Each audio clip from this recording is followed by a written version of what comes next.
Bom dia, meus amados. Hoje, sábado, dia 3 de fevereiro de 2024. E o tempo passa, né? Parece que acabei de fazer um áudio no último sábado e já estamos neste sábado e logo está no outro e o tempo voa, né? Tudo se acelera. Mas vamos lá.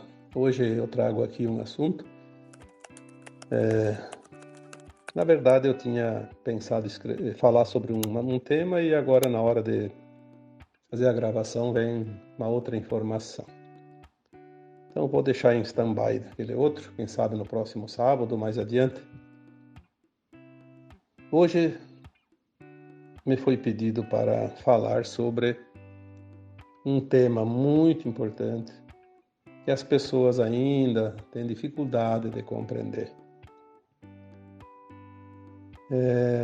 As fases do karma. Eu vou colocar esse título porque às vezes a gente nem sabe que título dá ao tema, né?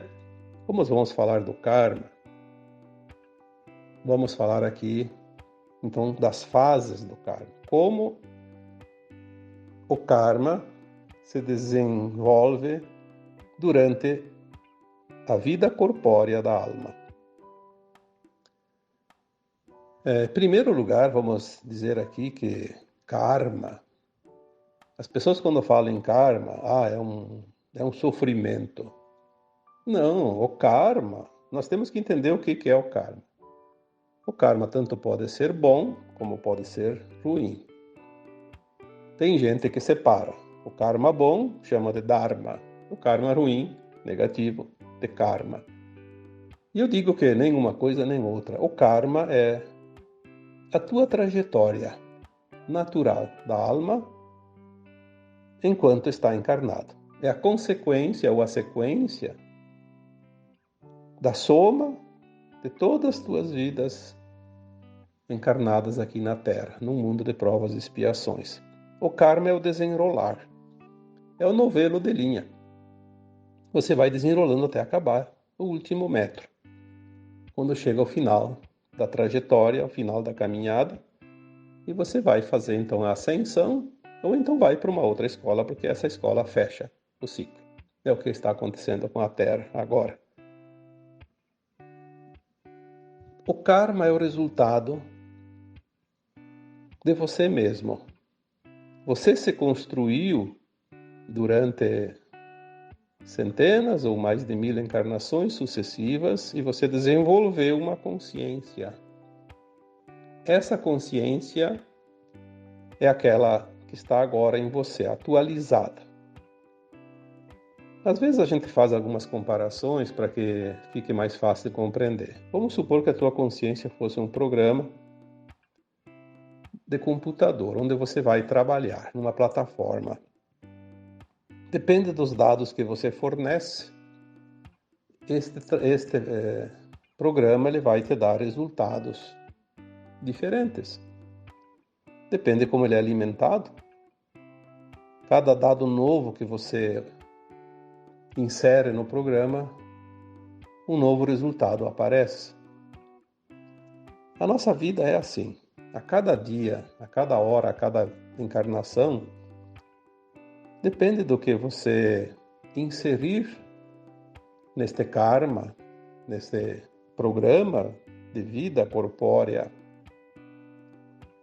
você vai transformar o que você é em essência. Porque você é a consciência, você não é o corpo. O corpo foi gestado no útero da mãe, da primeira célula, na fecundação, na multiplicação das células, foi se transformando, desenvolvendo um corpo, crescendo. Depois também fora do útero, obviamente, quando acaba a gestação, cresce, desenvolve, tem as fases da vida e depois chega o final. Se ele vai um tempo longo, ele envelhece e começa a definhar, né? Toda vez que a alma desencarna, tem um propósito. A alma não poderia ter uma vida aqui num planeta de provas e expiações, por exemplo, de 900 anos, 1000 anos, no estado que a humanidade vive o aprendizado. Senão ela demoraria muito para ascensionar, porque ela precisa desencarnar para fazer uma autoavaliação. Como está o seu caminhar? Como está o seu aprendizado? Às vezes, quanto mais rapidamente a alma desencarna, mais ela evolui, porque ela dá tempo de avaliar rapidamente e voltar de novo. Quando ela fica muito tempo, uma alma que fica aqui 100 anos, por exemplo, na carne, se ela não fez um trabalho muito bom, ela está perdendo tempo, na verdade. Mas ela pediu, né? Nós falamos muitas vezes sobre isso, que lá no plano astral, lá após o desencarne, no além-túmulo, a alma que sobrevive à morte do corpo, já que ela é eterna, ela faz, depois de um tempo de restabelecimento, porque ela passa por umas fases lá também, até se enxergar como alma de fato, né? Se sentir alma, porque no começo ela ainda tem as impressões muito fortes da matéria, do corpo físico. Tem um períodozinho, sim, né? A gente já falou sobre isso. O kardecismo explica muito bem também, então não vamos aqui perder tempo em coisas que já foram passadas várias vezes. No momento que a alma começa a se autoavaliar, ela faz realmente uma revisão. O que ela já aprendeu? O que falta aprender? O que ela fez de errado, né? O que ela cometeu de dívidas que precisam resgates? E ela tem toda essa lembrança das vidas passadas e também sabe do futuro e tudo que vai acontecer num tempo linear dentro de um período que ela vai estar encarnada. Então ela faz um propósito. Falei esses dias sobre o plano de alma como um projeto estrutural de um prédio.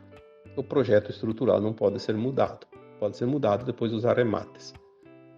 Então a alma, fazendo esse projeto encarnatório, ela sabe o que vai precisar, porque ela escrevendo isso no plano, mesmo que ela esquece depois, ao reencarnar,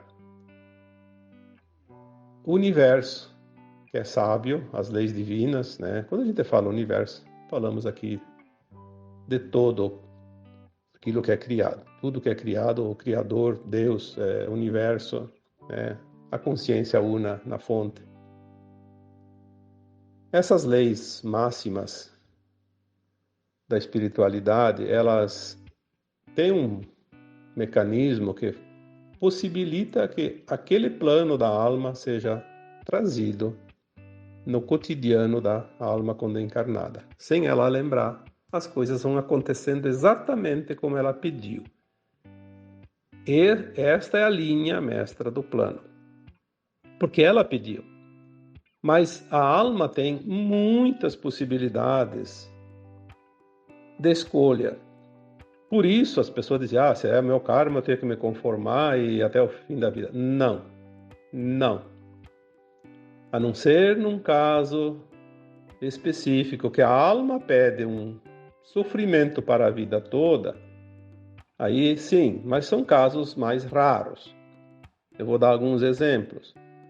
A criança que nasce cega, que nasce surda, que nasce muda, sem os braços, sem as pernas, enfim, qualquer problema físico, um problema congênito, uma deficiência qualquer num órgão que não tenha como reverter.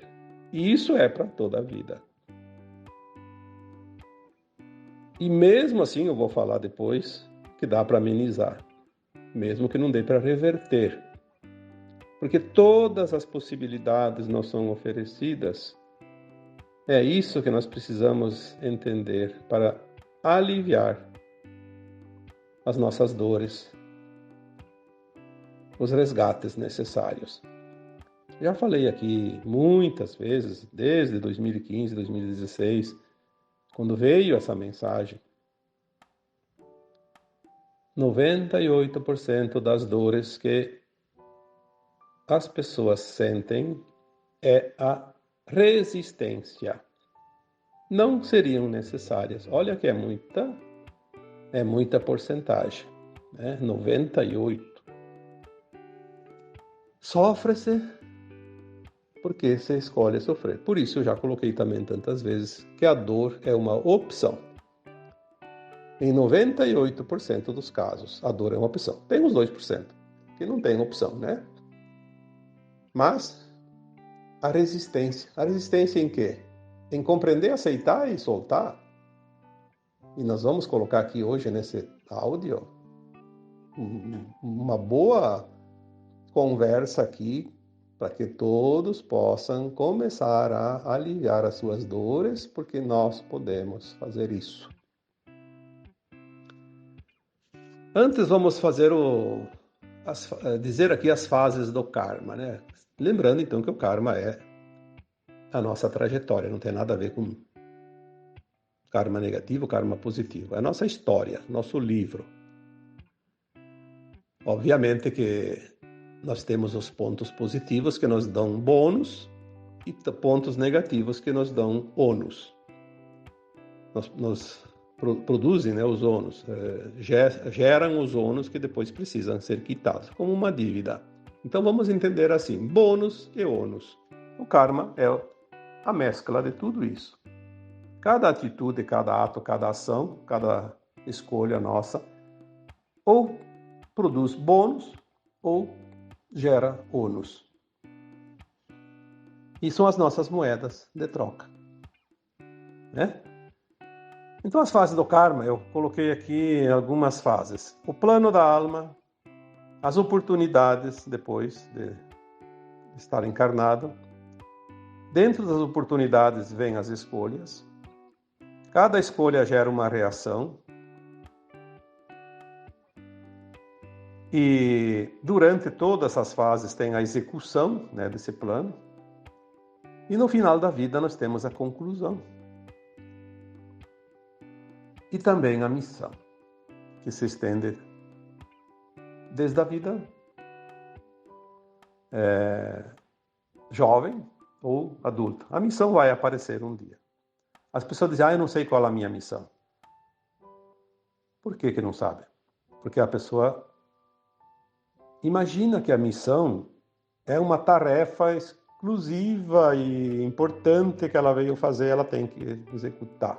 Tipo, trabalhar com cura, com espiritualidade, com isso, com aquilo, cuidar de idosos, cuidar de doentes, ou então uma profissão qualquer que não rende muito, mas vai ajudar as pessoas. Então, acha que a missão é isso. Sim, isso também é missão.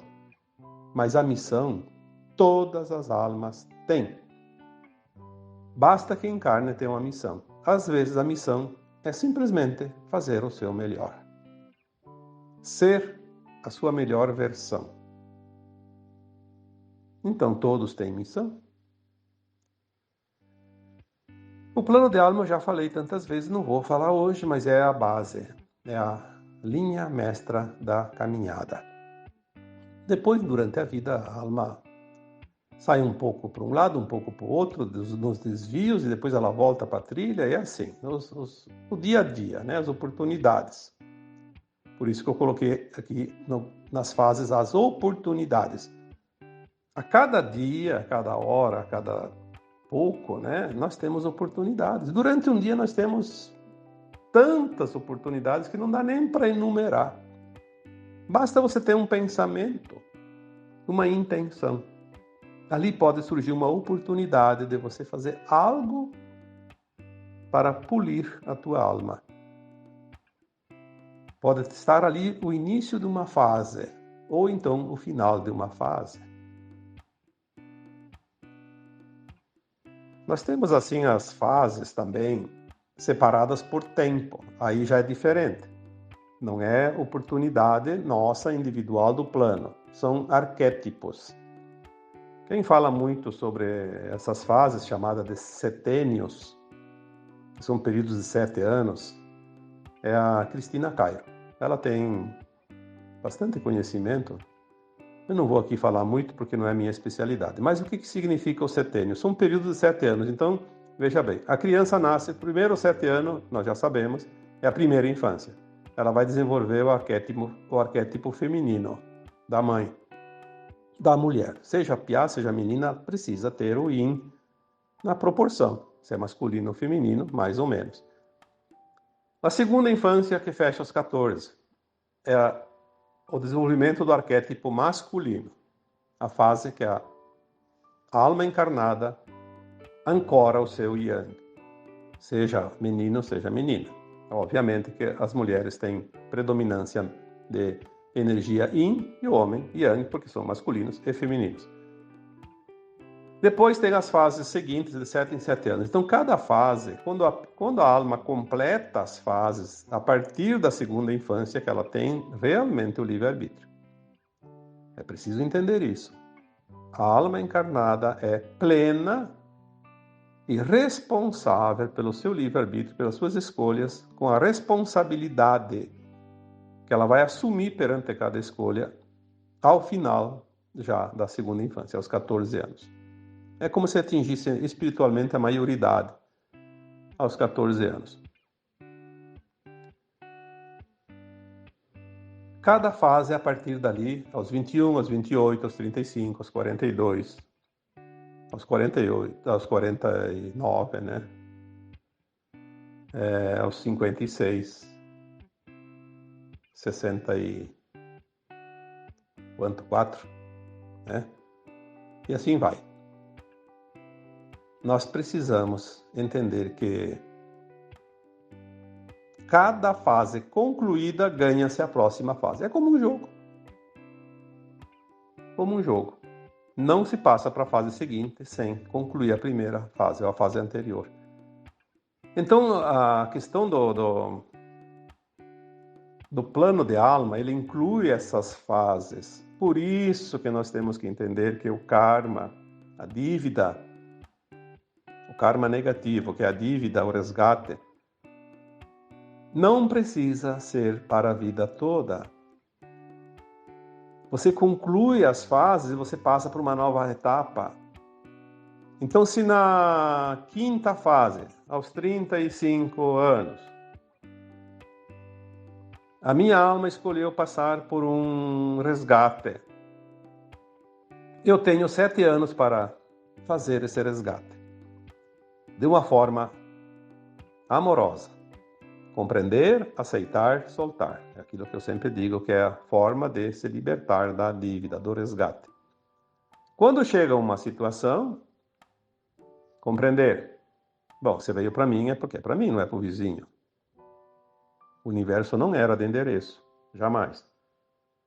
Se veio para mim essa situação, a mesma situação que eu sinto, que eu vivo, que eu revivo, enfim, a dor, o sofrimento, o desconforto, está relacionado diretamente a algo que eu causei para alguém numa vida passada e eu pedi para passar por essa limpeza energética, de frequência.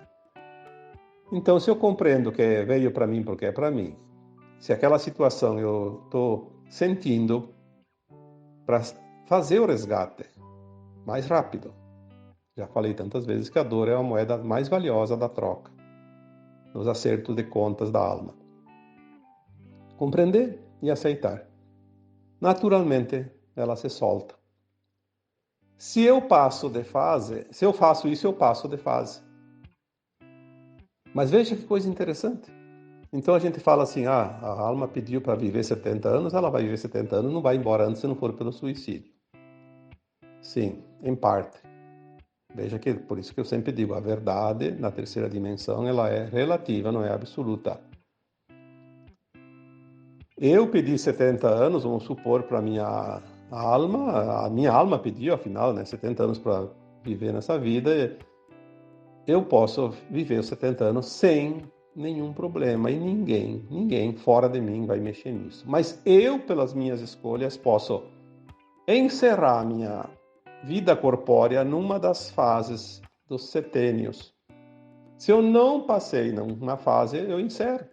Porque é o seguinte, se não fica aquela conta, porque se eu não encerro uma fase, vai ficar uma lacuna e eu tenho que cumprir numa outra encarnação. Seria um atraso, depois ter que começar lá atrás de novo na próxima encarnação. Então, é melhor a alma desencarnar e logo volta e aí completa, faz um novo plano e coloca aquela falha para completar. Então ela avança mais rapidamente. Por isso é importante que a gente entenda a vida e cumpra com as fases. E a gente vai até o final pedido, até os 70 anos, vamos supor no exemplo que eu dei aqui, e faz o seu plano completo, a execução, né? A conclusão final. Cumpriu com a sua missão.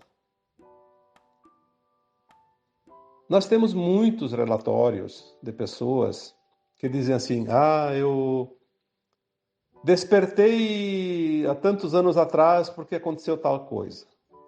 Por que aconteceu tal coisa? Geralmente é coisas ruins, uma doença, uma desgraça, uma tragédia. Porque a alma não ia completar o setênio, porque estava tudo bem, tudo tranquilo e, como diz o ditado em time que está ganhando não se mexe, está confortável.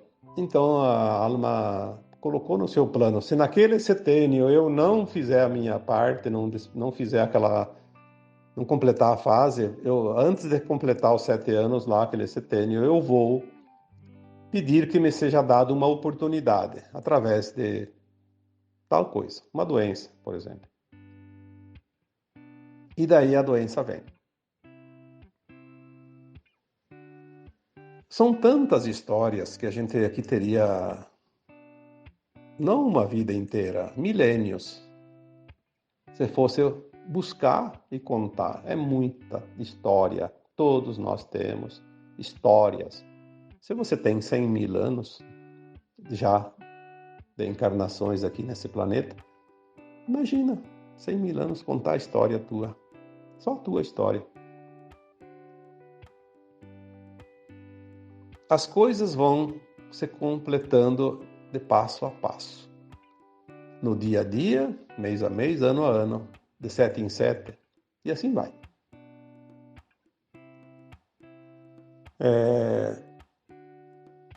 Eu vi uma história esses dias de uma pessoa que ela disse, estava relatando a sua história. Nós sabemos que aqui tem almas que não são da Terra. Agora, nessa transição, tem muitas almas que não eram almas encarnadas antes. Elas vieram para uma missão, vieram para ajudar nesse processo. Porque os humanos sozinhos, eles estão muito limitados ainda. Essas crianças que estão nascendo, a gente já sabe que a maioria são sementes estelares, não são seres que estavam encarnados antes aqui na Terra. A maioria, nem todos, obviamente. Eles vêm para ancorar energia. E eles estão tão elevados que eles precisam se esconder atrás de uma síndrome para poder suportar a energia de baixa frequência ainda existente por aqui. Por isso tantas síndromes por aí, né? Mas isso nós já falamos outras vezes e podemos falar mais adiante. E todos nós vamos descobrir essa realidade também. Mas tem pessoas adultas que vieram numa missão. Então uma pessoa estava contando a sua história, ela já conseguiu decifrar o enigma, né? Deve estar lá com 60 anos, 70, sei lá, 50, mas uma pessoa já bem adulta. Ela contou a história dela e eu achei interessante, porque são muitos casos assim, parecidos, né? Ela disse assim, eu nasci numa família pobre, lá no interior, na roça, e desde pequena era uma senhora, né? Desde pequena eu me sentia não participante ou não parte deste mundo. Eu sabia que não era daqui. Então, já nos primeiros anos, eu tinha 3, 4 anos que eu conseguia andar para cá e para lá na roça, né?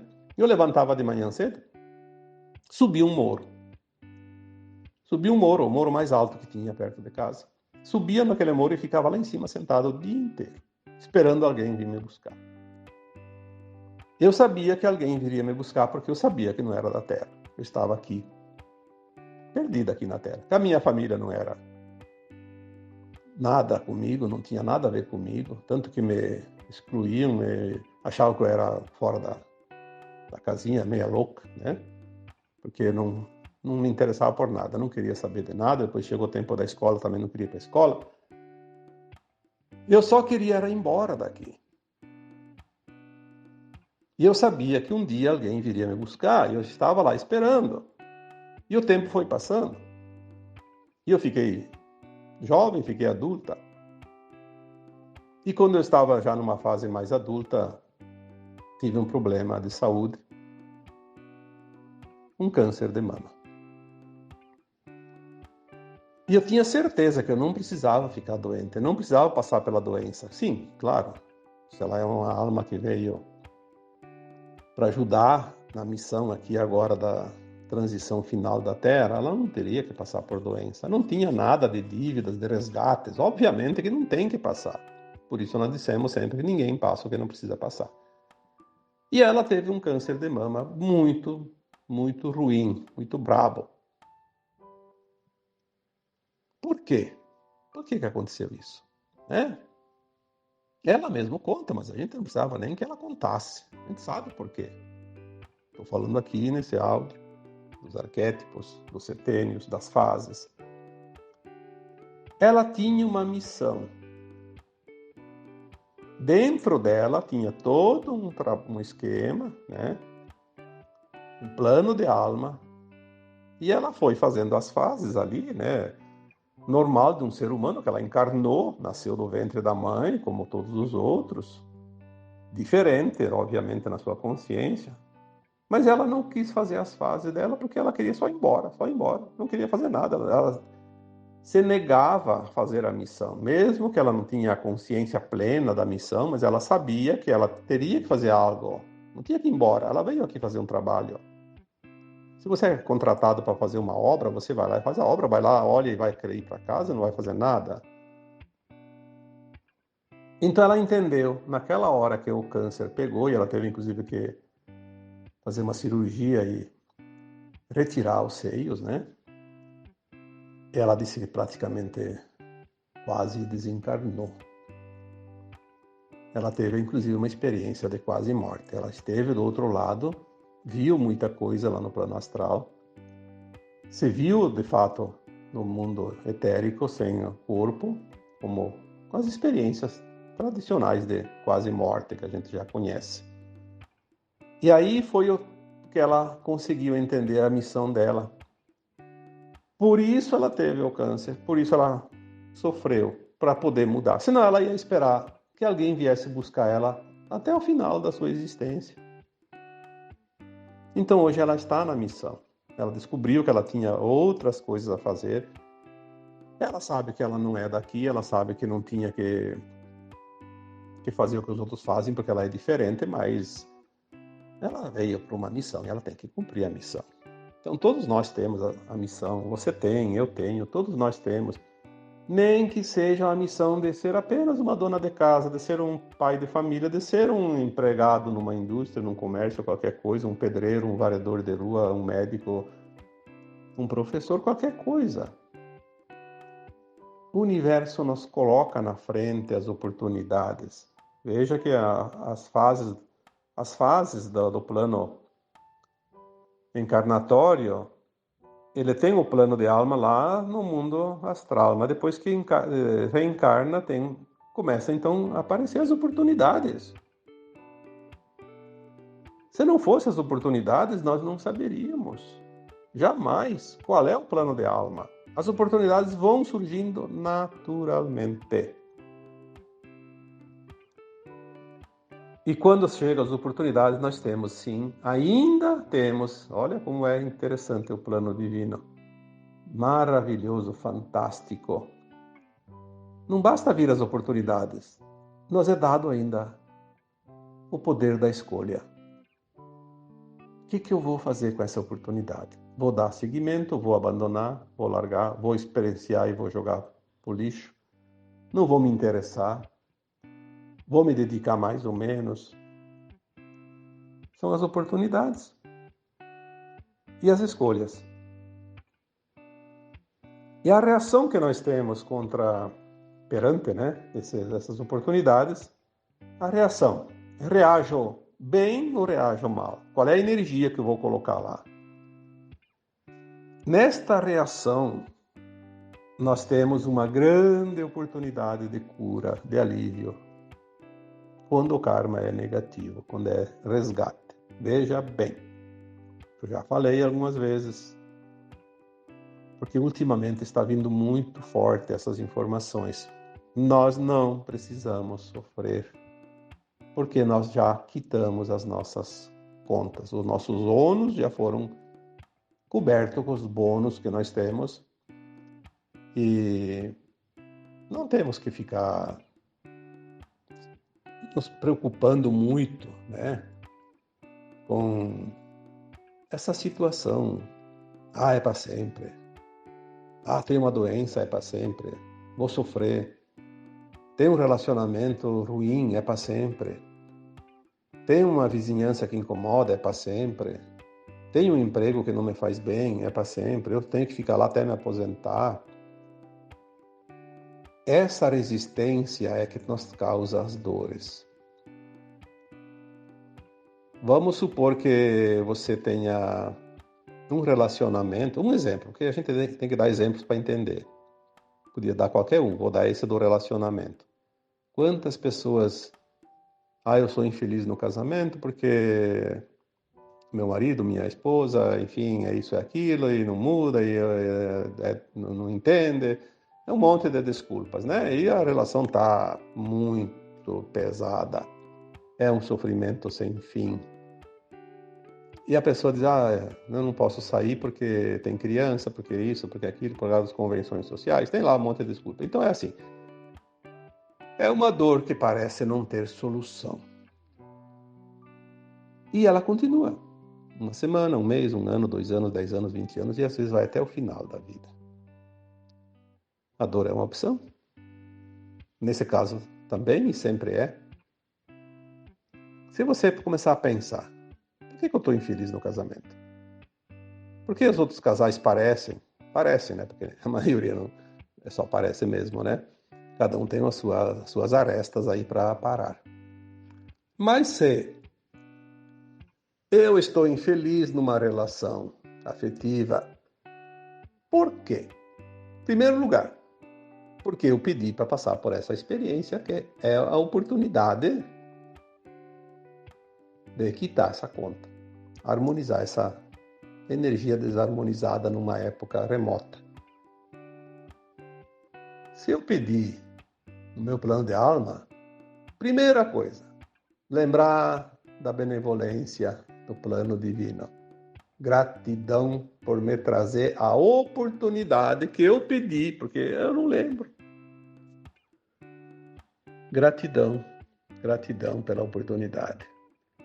Se veio para mim é porque eu pedi, é para mim. Primeiro passo. Segundo passo. Por que essa situação me traz a dor? O que eu não estou compreendendo aqui?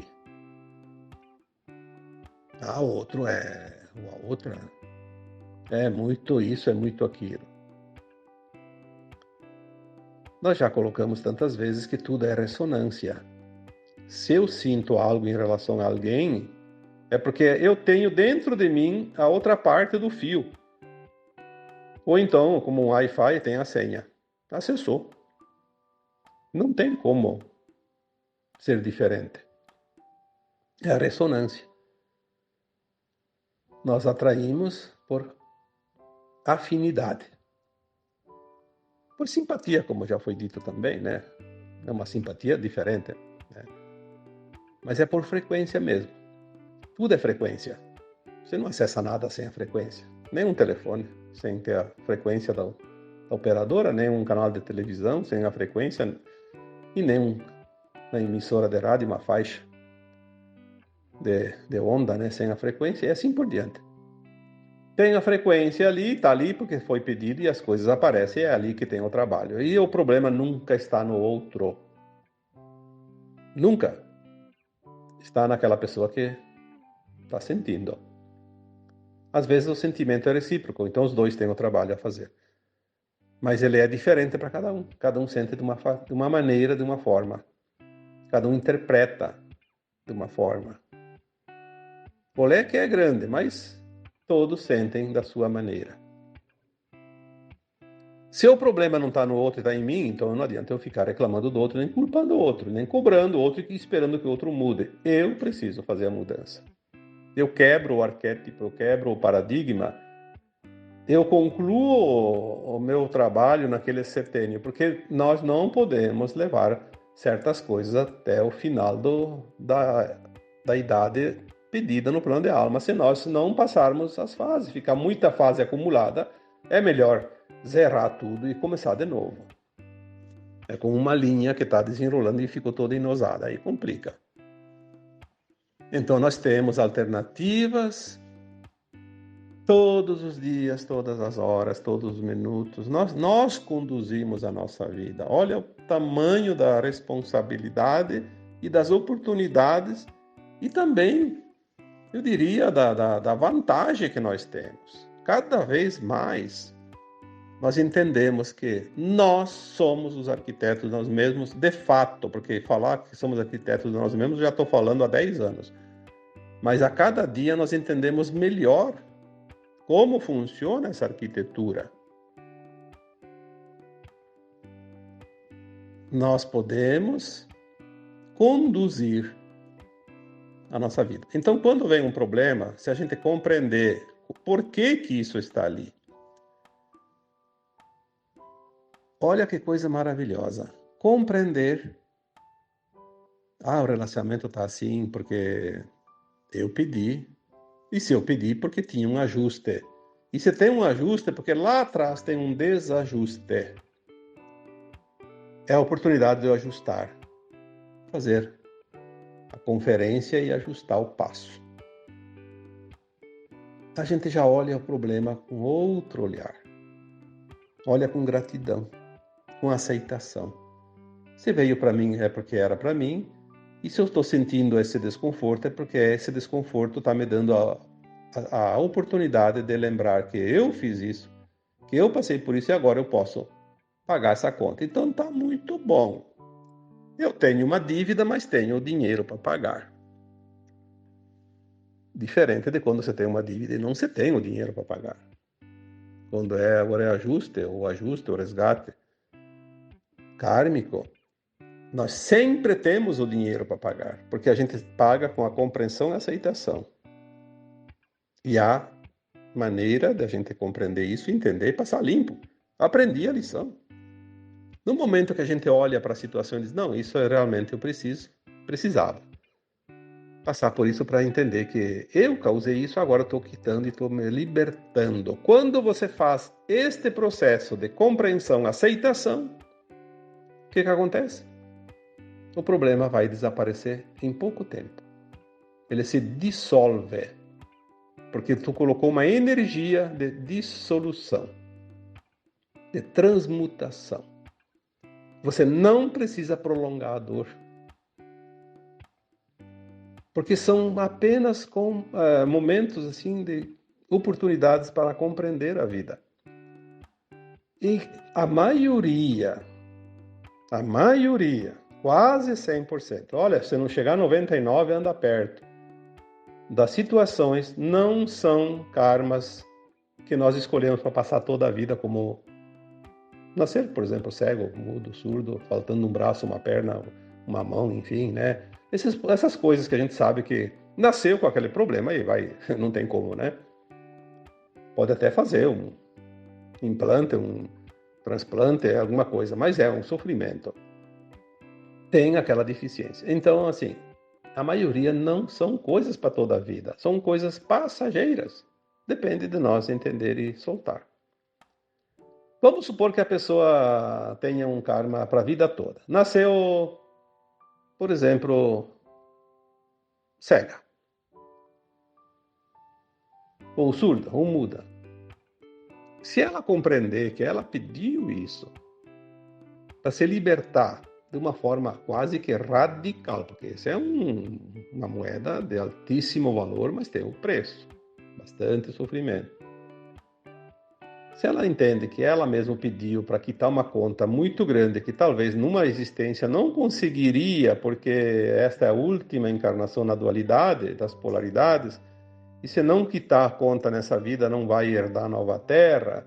Se ela entender isso tudo, todo o processo encarnatório, a lei de causa e efeito, e ela compreender que isso ela pediu e ela precisa só aceitar, porque é para o bem dela, o que acontece? Ela não vai talvez voltar a enxergar,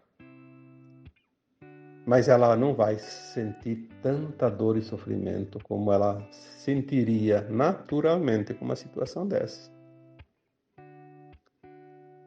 Então não é porque a pessoa é cega que ela tem que sofrer a vida toda. Ela pode ser uma pessoa que tem uma vida até razoável. Ela não se sente tão sofredora. Porque o sentir é a balança que pesa. Se nós optarmos por aliviar o peso, nós vamos ter um peso aliviado. Senão nós vamos ter um peso realmente quase insuportável. Então, assim, são fases. Nós somos, não vou dizer um joguete, porque fica soando até meio estranho, mas é como se fosse formado por fases. Desde a concepção até o final, até o desligamento do cordão de prata, quando há a libertação da alma após a morte do corpo físico. São as fases. As fases que nós temos a liberdade de escolha, o livre-arbítrio.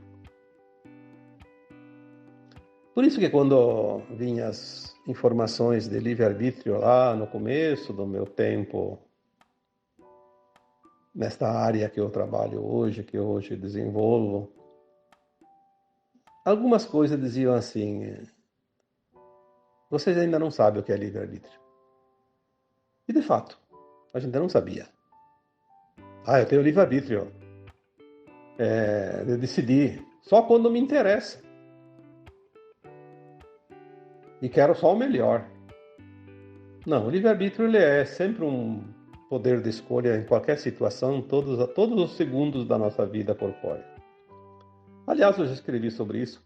O livre-arbítrio também ele está lá ligado ao período entre vidas, quando a alma está desencarnada, ela tem o livre-arbítrio de escolher o que ela quer quitar nessa vida ou na próxima, ou deixar para depois, etc. Ela tem o livre-arbítrio de escolher se ela quer reencarnar agora ou esperar mais tempo. Ela tem o livre-arbítrio de escolher se ela quer reencarnar como mulher. Ela tem o livre-arbítrio de encarnar numa vida de abastança ou de pobreza. Ela tem o livre-arbítrio de escolher o país que ela quer ir morar enquanto encarnada, as profissões que ela quer executar, né? Se ela quer ser bem-sucedida ou fracassada para curar isso ou reformular alguma outra dívida ou um aprendizado que ainda falta. E é muita história. E, por fim, a alma teve o livre-arbítrio de aceitar vir para esse planeta de provas e expiações antes de encarnar a primeira vez na Terra, quando ela estava no plano astral, num mundo com certeza muito melhor. Ela aceitou vir experienciar a vida nesse mundo limitado. Então, falar de livre-arbítrio tem que ter um pouco de bagagem, senão vai ser que nem aquela criança chorona no mercado que rola no chão porque queria um picolé ou um sorvete e o pai e a mãe não deram, né? Uma criança birrenta. As fases da nossa vida são interessantes. Quanto mais nós entendemos, mais nós vemos a perfeição de tudo. Eu só fico pensando como ainda tem pessoas que perdem tempo reclamar da vida. Passam a vida toda reclamando e só olhando o negativo, quando tem tanta coisa para olhar, aprender, viver, sentir, e eu digo até, falar sinceramente, se divertir, porque a vida é uma beleza. A vida é maravilhosa. Nós temos que realmente entender isso. Nós viemos aqui experienciar isso, é uma experiência. Estamos finalizando. Está tão maravilhoso tudo que agora a gente começa a olhar e dizer assim, Eu cheguei aqui. Eu cheguei até aqui. Que maravilha. Dá aquela respirada e se enche de energia, de pranas, né? E pode dizer, eu sou o que sou, eu sou luz, eu sou um vencedor. Eu consegui. Tudo que é positivo, porque você chegou até aqui, você não é pouca coisa não, tá bom? Então, agora eu vos deixo com um abraço de luz em cada um de vocês. Namastê.